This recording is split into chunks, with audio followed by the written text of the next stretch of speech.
Olá você, salve, salve nação rubro-negra. Está no ar a segunda edição do programa do Mister Mengão, o seu telejornal com as notícias do Flamengo. Grupo de conselheiros do Flamengo pede a suspensão de Marcos Braz e organizadas se manifestam. 2,5 bilhões de reais. Flamengo pode assinar acordo histórico com fundos de investimentos. Revelado que falta para Léo Ortiz ser o terceiro reforço do Flamengo. Essas e outras você confere agora. Fica comigo até o final, porque aqui tem muito mais Flamengo pra você. O Flamengo estreou em uma competição somente no dia 17 de janeiro, porém algumas mudanças importantes estão sendo feitas nos bastidores do clube. O Mengão adotou o uso da biometria facial obrigatória para os jogos no Maracanã, com mando de campo do Flamengo em 2024.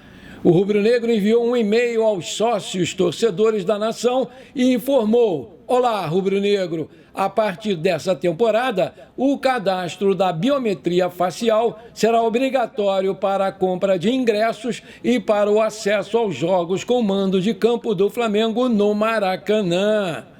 Além da obrigatoriedade da biometria facial para a compra dos ingressos e para acesso ao Maracanã, o mais querido também acrescentou a lista de convidados do Nação Sócio Torcedor.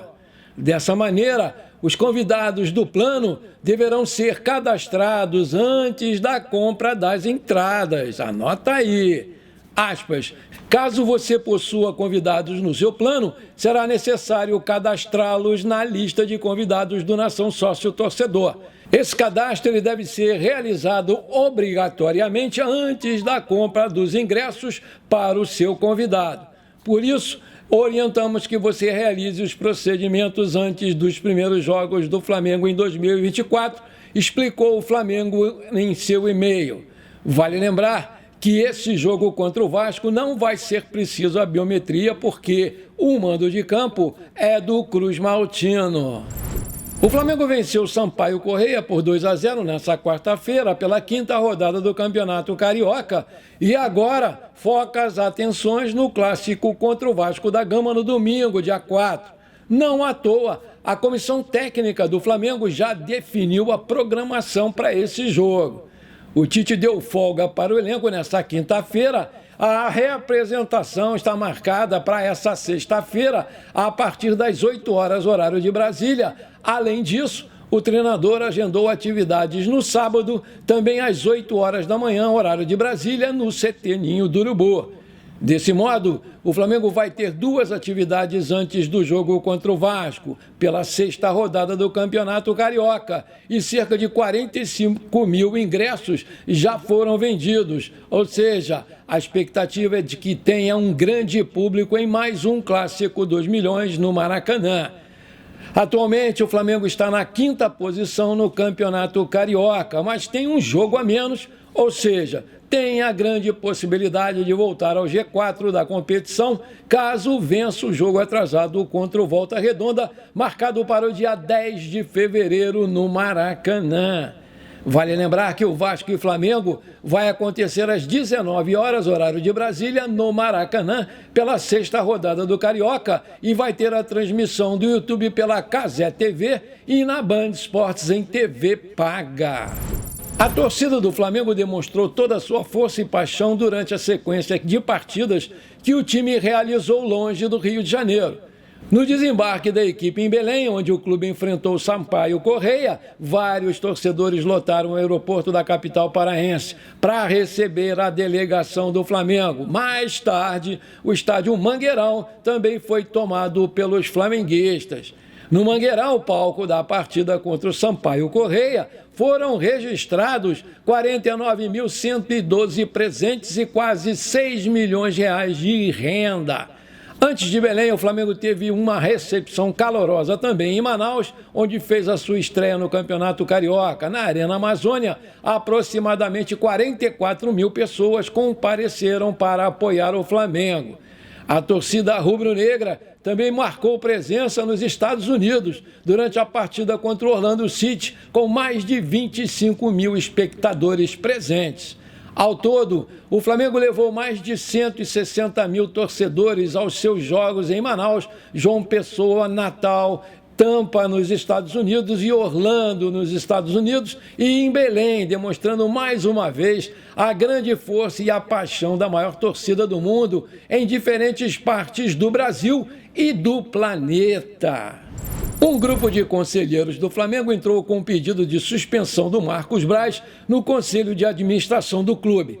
O documento diz que o Cartola cometeu infrações disciplinares no caso da briga com aquele entregador Leandro Campos em 2023, em um shopping aqui da Barra da Tijuca, na zona oeste do Rio de Janeiro.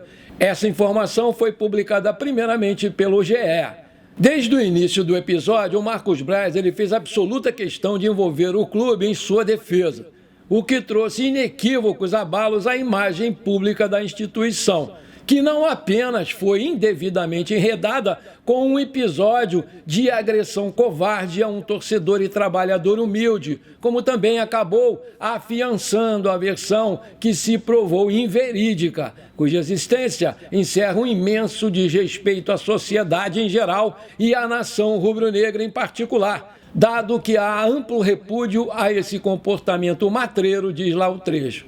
Agora cabe ao presidente do Conselho de Administração, Luiz Eduardo Batista, designar uma comissão de inquérito para que tenha uma apuração em até 60 dias.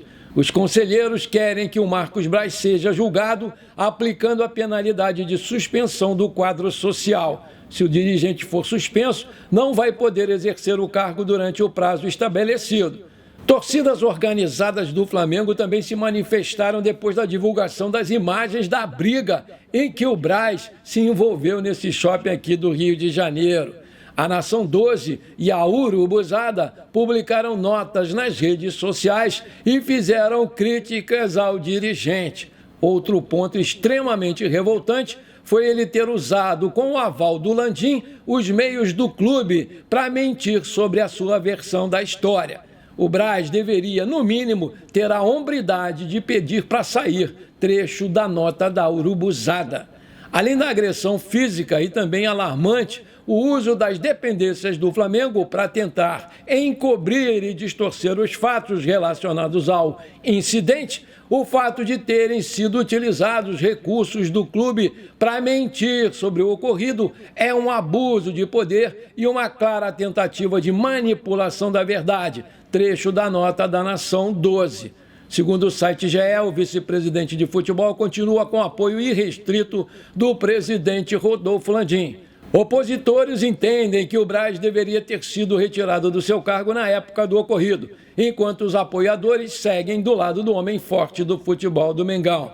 O Flamengo não pretende se manifestar sobre o assunto, uma vez que entende se tratar de uma questão pessoal. Porém, o Rodolfo Landim deixa bem claro nos bastidores a sua posição de apoio irrestrito ao Marcos Braz.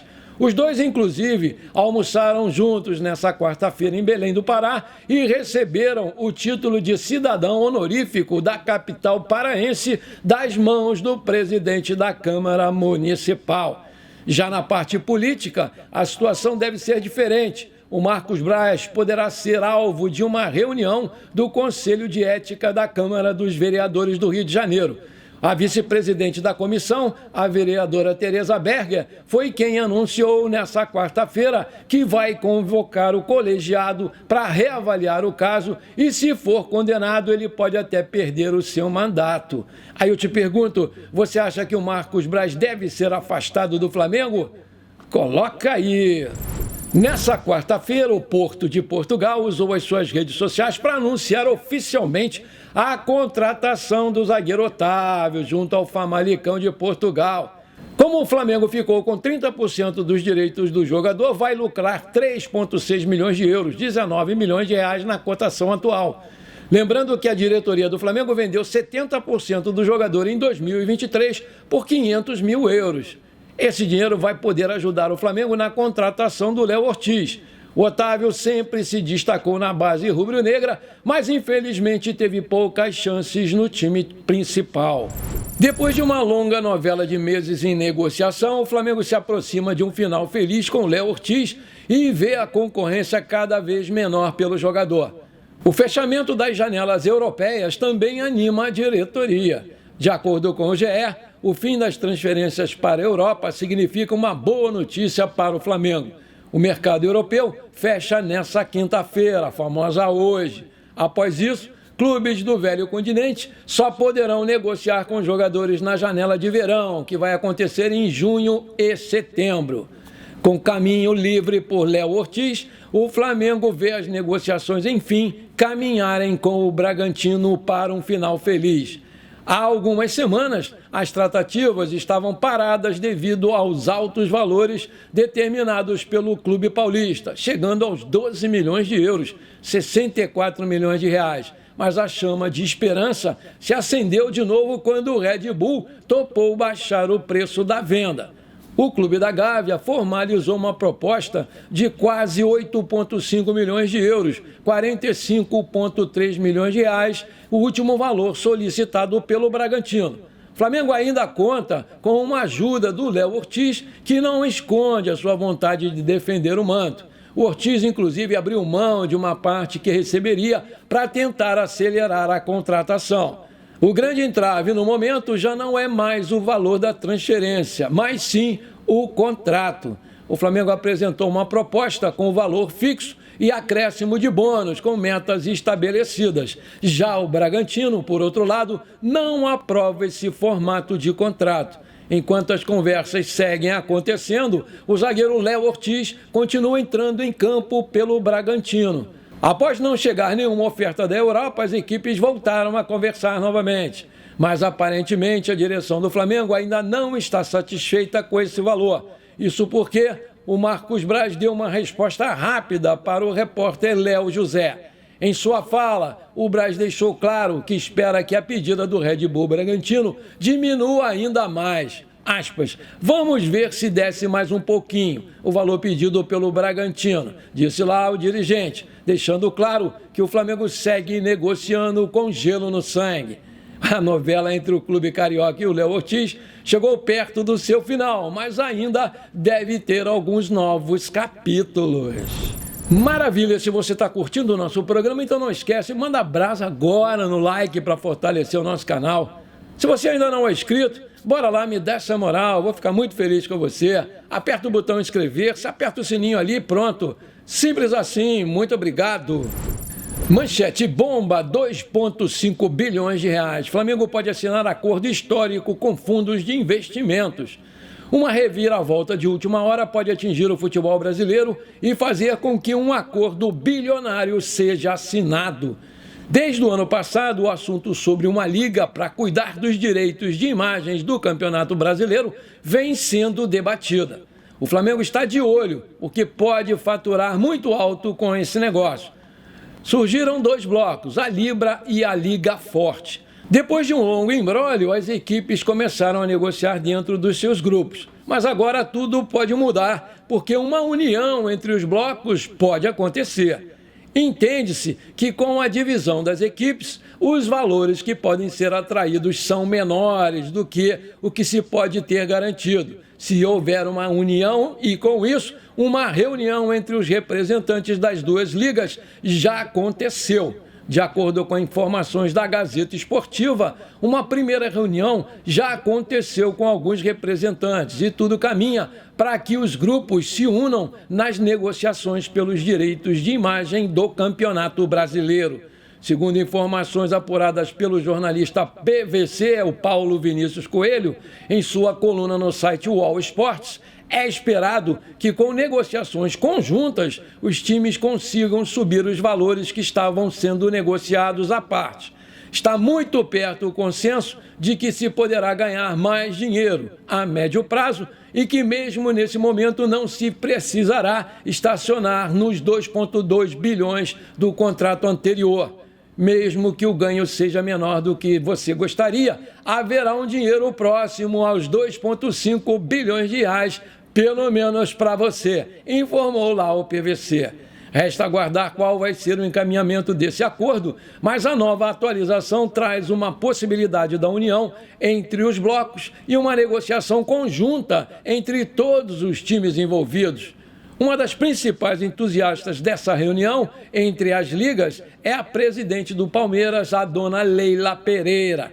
ela já havia deixado claro que essas conversas para se negociar os acordos em conjunto já haviam acontecendo e que isso é benéfico para todo mundo. Na Liga Forte estão alguns gigantes brasileiros, como o Atlético Paranaense, Fluminense, Internacional, Botafogo, Cruzeiro, Coritiba e Vasco. Já a Libra tem outros gigantes como o Atlético Mineiro, Bahia, Corinthians, Flamengo, Grêmio, Palmeiras, Santos e São Paulo. Bom, por enquanto foi isso. Eu espero que você tenha gostado do nosso programa. Não esqueça de deixar aquele like maneiro, de comentar e compartilhar com seus amigos e parentes flamenguistas, porque isso aí com certeza vai nos ajudar a crescer demais o canal. Um forte abraço para você que ficou comigo até aqui. Muito obrigado e pra cima deles, Mengão!